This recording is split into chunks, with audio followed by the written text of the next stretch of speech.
pessoal, espero que todos estejam bem. Meu nome é Felipe, eu estou participando dessa iniciativa aqui do Sinduscon de trazer vários palestrantes a respeito de vários tópicos relacionados à construção civil. E aqui hoje a gente vai falar um pouquinho de plataformas, né? O que são essas plataformas, como é que o mercado tem evoluído nas transações por plataforma, como é que se cria uma plataforma, e como é que a gente vê esse futuro da venda imobiliária, da intermediação imobiliária. Então tem alguns tópicos aqui que a gente vai passar por eles, e uma pergunta que eu acho que eu vou tentar responder nesse prazo aqui, não sei se eu vou conseguir de maneira super assertiva, mas é se a gente um dia vai conseguir chegar num e-commerce de imóveis, né? Acho que é uma pergunta que vem sempre do papel do corretor, o que está acontecendo com esse intermediador de imóveis e se ele um dia, eventualmente, até pode ser ou não ser substituído. Então, eu vou propor também um modelo do que eu vejo acontecendo, tá? Em alguns outros mercados, principalmente o mercado de turismo, e que eu acredito que é para onde a gente está caminhando aqui no mercado imobiliário. Também vou falar um pouquinho de dados, de como esse ativo é cada vez mais forte, aonde a gente pode encontrar esse dado, né, como a gente produz um bom produto, como a gente vende um bom produto, aonde existe esse dado para a gente buscar. Tá? E também entendendo um pouco, né, o porquê dessa onda de democratização das informações no mercado imobiliário. Então a primeira coisa que eu queria mostrar para vocês, na verdade, é conceitualizar um pouquinho plataforma. Tá? Tem vários jeitos de pensar o que é uma plataforma, a gente tem visto vários unicórnios surgindo, Quinto Andar, Loft, esse pessoal tudo se consideram pelo menos plataformas, tá? Plataformas imobiliárias. E eu gosto de tentar resumir ou reduzir o máximo possível do qual é o conceito de uma plataforma, né? Basicamente o que a gente tem? A gente tem, uma plataforma seria um fazedor de encontros, né? É onde a demanda vai encontrar a oferta. E fazer isso não é nada trivial, tá, pessoal? A gente precisa sempre iniciar uma plataforma, é muito difícil, a gente tenta responder, né, o que vem primeiro, o ovo ou a galinha? A gente tenta criar a demanda ou criar a oferta primeiro. Existem diferentes estratégias e normalmente no mercado imobiliário o que a gente tem é a lógica de financiar a oferta. O que eu quero dizer com isso? Esses exemplos que eu dei, né, de Loft, de Quinto Andar, e até da empresa que eu trabalho, da Órulo, a gente financia a oferta. Por que essa oferta é financiada? Porque a partir do momento que a gente tem essa quantidade grande de unidades imobiliárias de uma maneira curada, de uma maneira organizada, em tese a demanda chega. Né? Então é bem comum isso, existem estratégias que acontecem pelo outro lado também, né? Financiar a demanda para que a oferta chegue, né? Então, por exemplo, né, um voucher para você pegar uma carona de Uber, você está financiando a demanda para que aquele motorista ou aquele grupo de motoristas possa providenciar essa oferta. Tá? E quando a gente fala de plataforma, a coisa mais importante que a gente tem para falar e que muitas vezes é bem pouco comentado no mercado imobiliário, se fala muito de produto, né, como conceitualizar um produto, se fala muito de tecnologia, né, tecnologias construtivas, mas a gente tem muito pouco, se fala muito pouco em distribuição, né, e plataforma quer dizer isso, plataforma quer dizer distribuição. Como é que você consegue fazer com que aquela oferta chegue, então, na demanda? Então, a gente pode pensar que tecnologias construtivas, claro que elas evoluem, obviamente, mas elas estão aí desde, vamos botar aí uma data, desde as pirâmides do Egito, né? Se consegue construir coisas, tem tecnologia construtiva para isso. Isso também acontece em TI, né? Se a gente pensar que o importante era uma coisa funcionar em TI até duas décadas atrás. Depois a gente tem a lógica de um produto funcionar. Né? Se a gente pega também o mercado da construção civil, você tem uma evolução de produtos, você tem uma adequação, a gente viu isso muito na pandemia, né? Como é que a gente adequa produtos e isso também acontece, então, no mercado de tecnologia da informação. Mas muito pouco se fala em tecnologia da informação e também muito pouco se fala no mercado da construção civil de distribuição. Como é que a gente distribui esse inventário, né? Como é que a gente chega nos canais de venda? Que canais de venda são úteis? Que canais de venda são bons? E quando a gente está falando de canais de vendas, a gente está sempre falando, então, dessa distribuição. E eu quero usar aqui um exemplo que não é do mercado imobiliário, mas eu quero mostrar essa capacidade de distribuição. E depois vou tentar fazer alguns paralelos com o próprio mercado imobiliário. Vocês devem conhecer essas duas ferramentas, né? Facebook do lado direito, Snapchat do lado esquerdo. E então a gente tem barrinhas nesse slide, não sei se ele está muito bom, mas a gente está vendo barras que representam audiência, que representam alguém demandando informação, né? E nos círculos que estão desenhados ali, a gente está vendo esse crescimento em um determinado mesmo período. O que aconteceu na partezinha amarela, né, no Snapchat, desculpa, que é, só para contextualizar, né, a gente tem aqui uma ferramenta de interação social que faz snaps, né, faz videozinhos curtos. O Facebook, da mesma forma, quando ele incorporou no Instagram o Stories, ele estava basicamente copiando os snaps do Snapchat. E aqui a gente vê o poder da distribuição. Olha o que acontece, né, quando é lançado o Stories do Instagram, o que acontece com a curva de crescimento do Snapchat. Ela decai bastante, essa aceleração de crescimento, enquanto que a curva lá do Instagram acelera bastante após a entrada, após o início dos Stories, né, que é a mesma coisa que o Snap no Snapchat. E eu faço um paralelo com a construção civil, da seguinte forma, né? Aqui a gente está falando em distribuição, o quão importante é essa ferramenta, esses canais de distribuição da mesma forma que a gente vê nessa lógica do Snapchat com o Facebook, com o Instagram. Bom, se a gente vamos pensar num grupo grande, né, um grupo incorporador grande, como a Cyrela. A Cyrela, ela, em algum determinado momento, ela iniciou outras duas bandeiras, né? A Living, um pouco mais econômico do que a bandeira Cyrela, e a Vivaz, mais econômica ainda. Se a gente pensar qual foi a dificuldade para botar no ar uma nova bandeira em termos de distribuição, quer dizer, a gente tinha tecnologias construtivas para fazer produtos econômicos, a gente tinha um bom conceito de fazer produtos econômicos, e a Cyrela foi bastante beneficiada de ter já os seus canais de distribuição, se comparado, por exemplo, a qualquer outra empresa que iniciaria no mercado econômico como a Vivaz inicia. Tá? Então, é isso que a gente vai falar aqui. A gente vai falar de distribuição, tá? De canais de distribuição e da importância desses canais.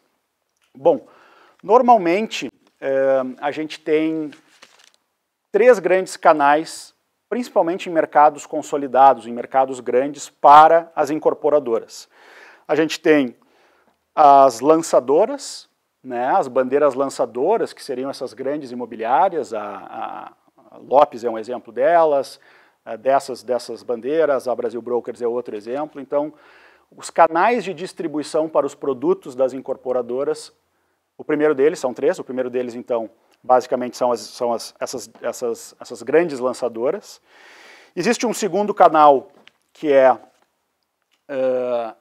o que a gente chama de houses, né? As imobiliárias internas dessa incorporadora, com um controle bastante grande sobre o que ela faz, né? Sobre a incorporadora está muito próximo dessa imobiliária interna, só vende a prateleira da própria incorporadora.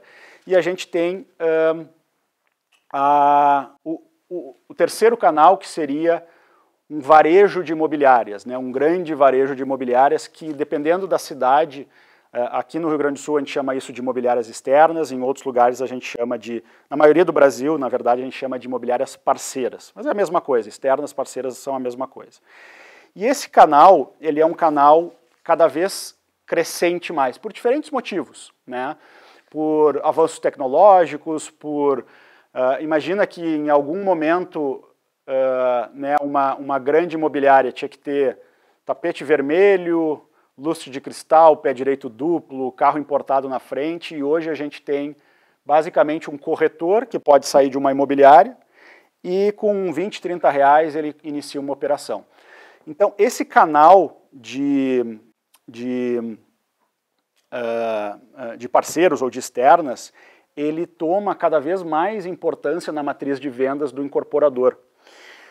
Principalmente porque ele hoje tem tecnologia para tal. Ele consegue ter um sistema, ele consegue ter um website, ele consegue ter captação de leads.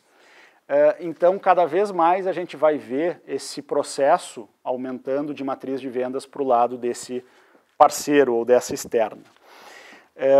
Bom, um dos desafios, na verdade, está um dos motivos pelo qual esse canal cada vez também se floresce mais, está relacionado ao que eu estou trazendo nesse slide. Tá? A gente tem hoje um crescente custo de aquisição de um lead.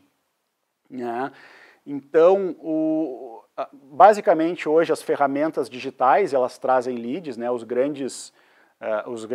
Essas grandes mídias sociais. Né? A gente tem basicamente hoje, em termos mundiais, a gente está falando de Amazon, a gente está falando de Facebook, a gente está falando de Instagram, mas a gente tem também, obviamente, os players locais, principalmente os portais verticais, e a gente vê esse custo crescente, né? E eu vou relacionar esse custo com a lógica da gente tentar responder se vai ou não vai, uma vez existir um e-commerce digital para o mercado imobiliário.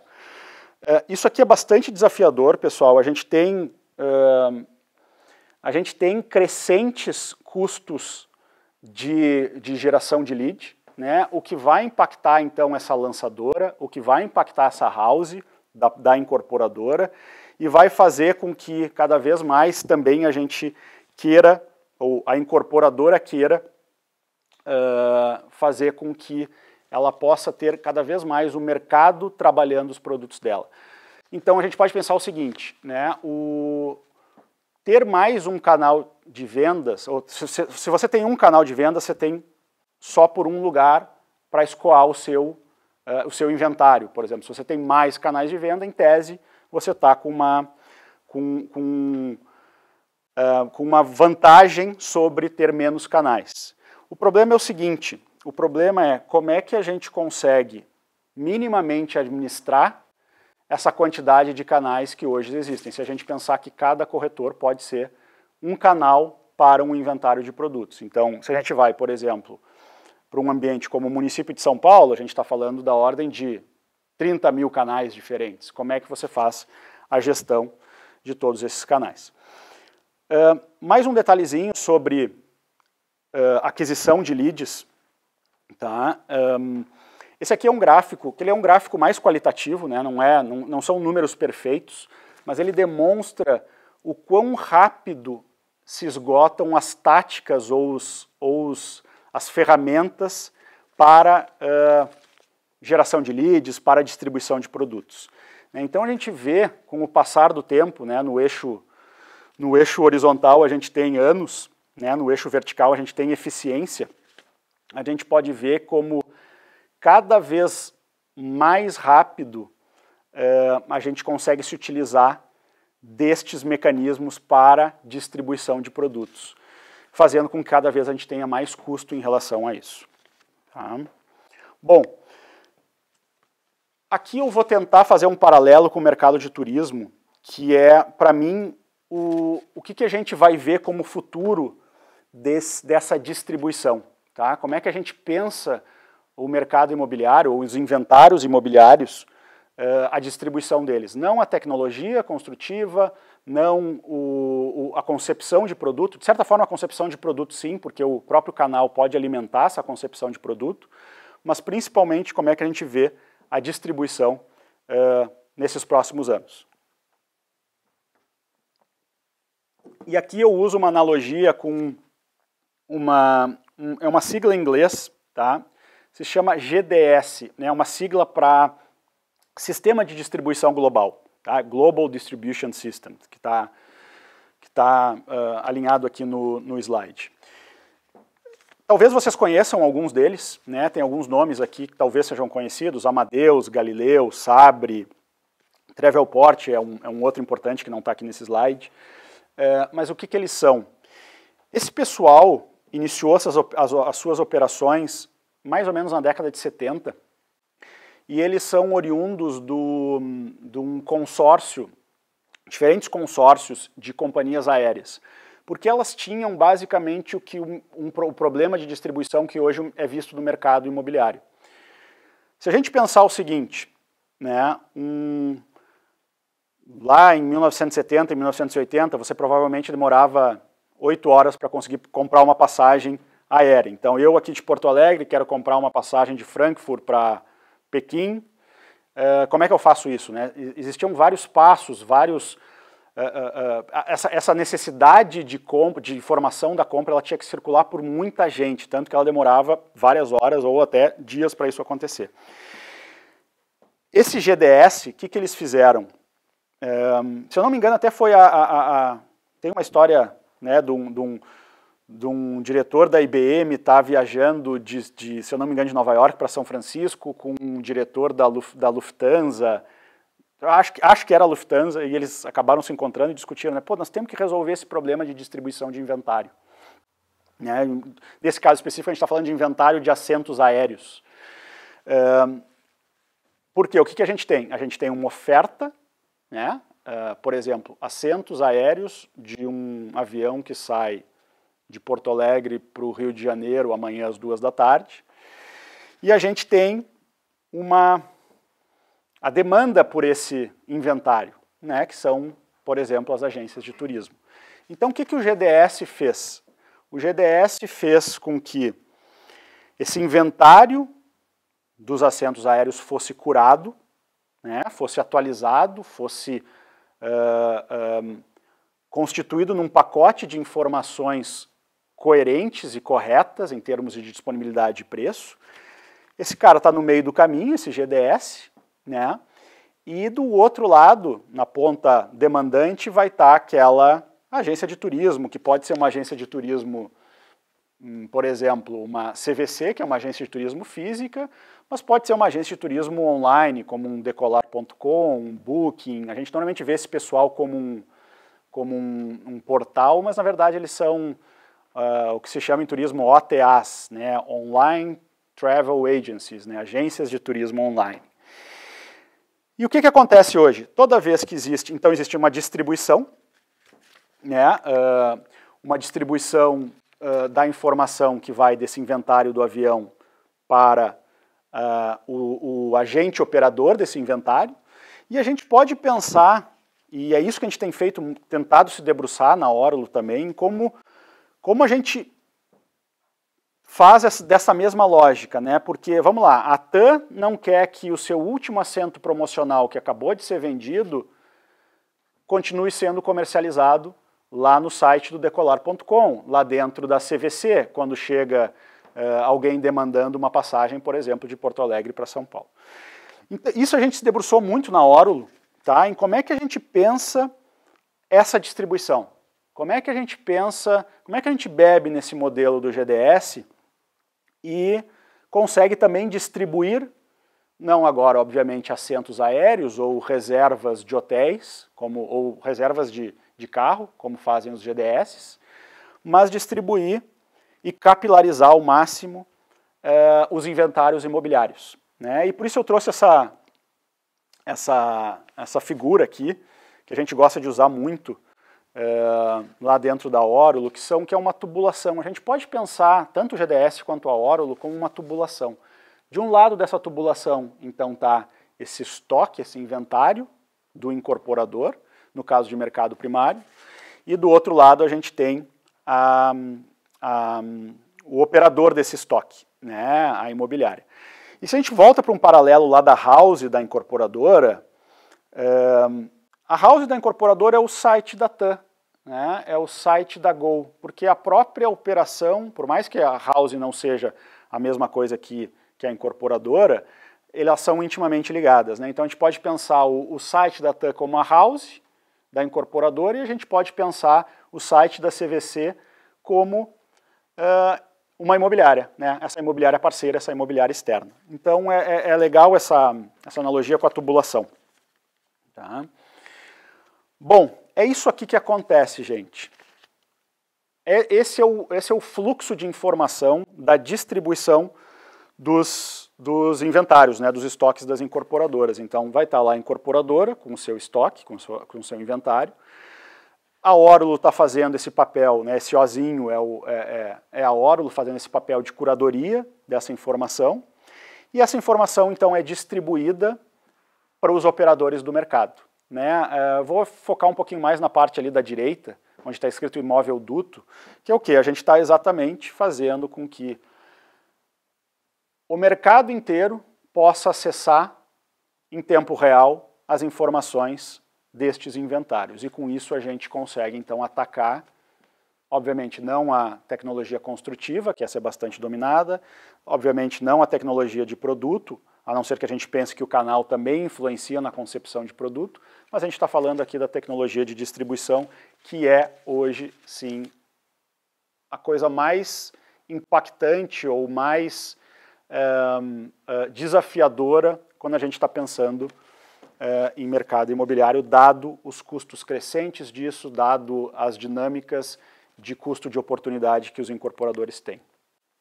Tá? A gente chama lá internamente, dentro da nossa operação, a gente chama essa distribuição, ou o reflexo dessa distribuição, a gente chama de vitrine mágica. Não sei se está muito claro para ver aqui nesse slide, mas a gente está vendo um mesmo produto, se eu não me engano é um produto da Cirela, de Porto Alegre, e ele está sendo distribuído em diferentes operações imobiliárias da cidade. São diferentes imobiliárias, se eu não me engano que tem um exemplo de 9 imobiliárias que estão distribuindo o mesmo produto. Da mesma forma que se você entrasse no decolar.com ou no Booking e tentasse buscar por esse voo de Porto Alegre para o Rio de Janeiro amanhã às 2 da tarde, você deveria encontrar as mesmas informações. Então, esse é o paralelo que a gente faz. Tá? Eu queria aqui, acho que eu não vou ter, eu queria mostrar para vocês, na verdade, até uma dificuldade aqui técnica, que a gente não... eu teria que descer do palco para mostrar isso para vocês, mas eu iria mostrar a gente fazendo essa pesquisa, por exemplo, sobre esse produto dentro do próprio sistema de gestão de qualquer uma dessas imobiliárias. Quer dizer, a gente consegue ver o que o corretor estaria vendo dentro do próprio sistema quando chega uma oportunidade, né, para ele. Chegou um lead, chegou um cliente interessado em um determinado produto, com um determinado preço, uma determinada geografia, a gente consegue ver como esse lead é cruzado junto com esses produtos que estão sendo distribuídos via essas integrações, esse imóvel duto que a gente comentou aqui. Tá? Esse é um slide bem bacana, que é uma análise que a gente fez em São Paulo. A gente tentou pegar produtos semelhantes, né, concorrentes entre si, de certa forma concorrentes entre si, e mais ou menos o mesmo estágio de obra, tá? E fez uma análise dos produtos que estavam plugados nesse imóvel duto, aí, nessa tubulação. Quer dizer, eles estavam sendo distribuídos para mais ou menos aí 20, 25 mil operadores do mercado, tá, na cidade de São Paulo, e comparando com produtos que não estavam distribuídos, tá, não estavam plugados nessas operações. E aqui a gente tem uma velocidade de vendas que dá mais ou menos o dobro uma da outra, tá, uma velocidade de vendas de 90 dias aqui, que a gente mostra então os produtos plugados versus os produtos não plugados. Por que é tão diferente? Se a gente para pensar, é relativamente simples da gente imaginar o porquê que isso pode ser tão drástico. Né? O que acontece? Vamos lá, eu sou um corretor de uma imobiliária e chegou uma oportunidade, né? Chegou um lead, chegou uma oportunidade para que eu possa atender essa pessoa. Ela tem um perfil, ela quer um determinado tipo de produto, em determinada geografia. e ela então é cadastrada nessa imobiliária que não tem,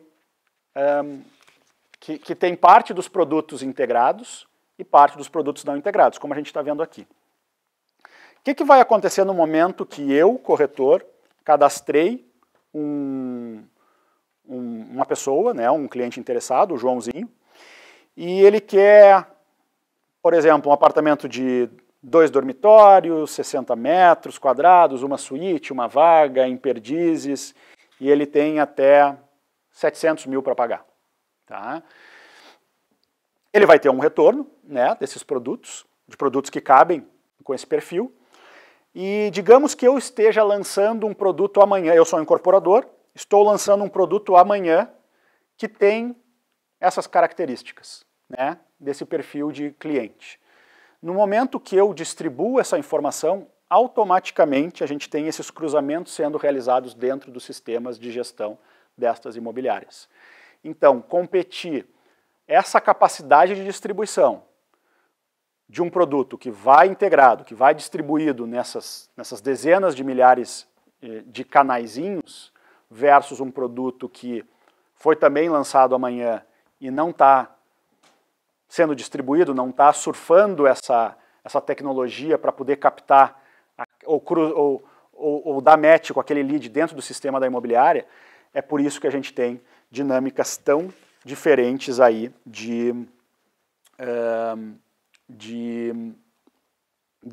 dessa lógica de distribuição que eu comentei com vocês. Tá? Aqui é só um último gráfico que eu queria mostrar para vocês também em função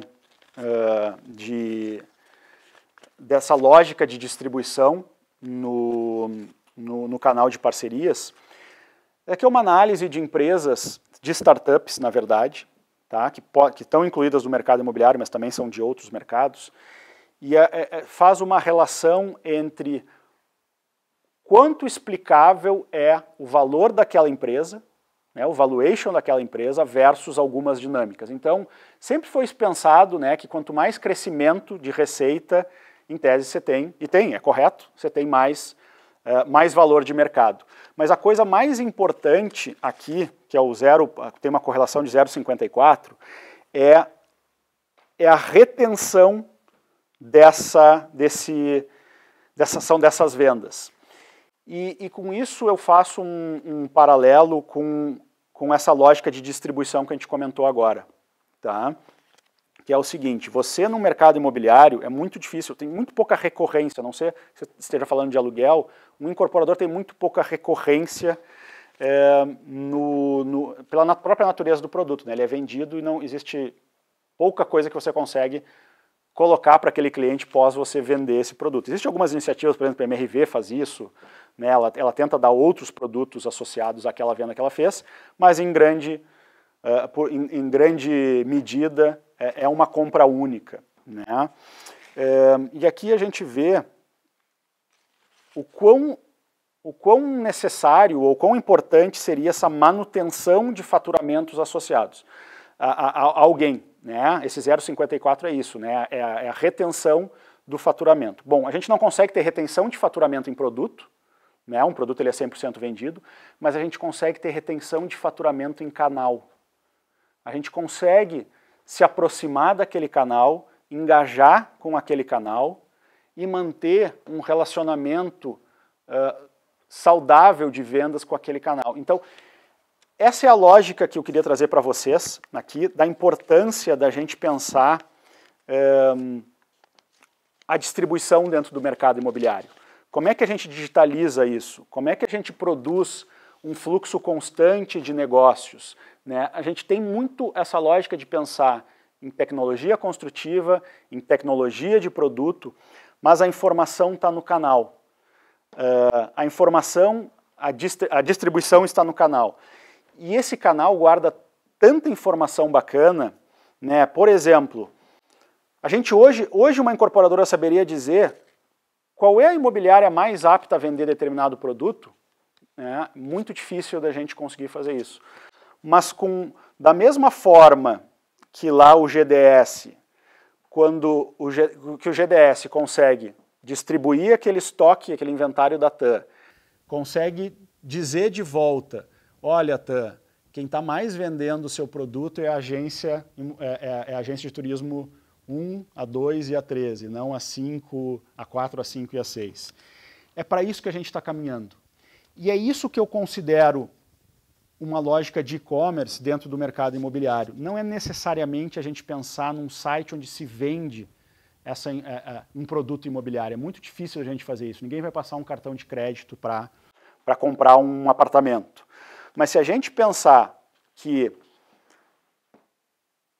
nós podemos ter uma distribuição bastante acurada de informação, uma distribuição muito perfeita, muito boa de informação, um entendimento de volta de quem são os canais adequados para aquela distribuição e um entendimento de volta de preços transacionados, a gente vai conseguir chegar então no que eu imagino que seja essa resposta para os próximos anos, que é um GDS do mercado imobiliário. Da mesma forma que hoje uma TAM ou um hotel consegue ser avisada, consegue se dar conta de que vamos pegar o exemplo de um hotel, né? A gente está chegando num feriado agora em 2 de novembro, os hotéis que estão plugados nos GDS, as pousadas que estão plugadas no GDS, elas conseguem ter essa distribuição, né, para os operadores do mercado e elas conseguem entender de volta se o estoque delas para aquele final de semana, para aquele feriado,